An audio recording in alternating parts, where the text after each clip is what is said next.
अनंत टिप्या refresh व्हा।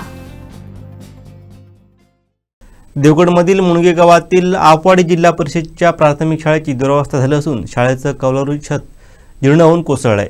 त्यामुळे या शाळेतील मुलांच्या जीवास धोका निर्माण झाला आहे। त्यामुळे लहान मुलांच्या जीवाशी प्रशासन खेळते का असा संतप्त सवाल नागरिकांकडून व्यक्त होतो आहे।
आमचे दिवसभरातले सर्व अपडेट्स, ताज्या घडामोडी आणि थेट लाईव्ह पाहण्यासाठी सबस्क्राईब करा, लाईक करा कोकणचं नंबर 1 महा चॅनल कोकण 7 लाईव्हचं YouTube चॅनल।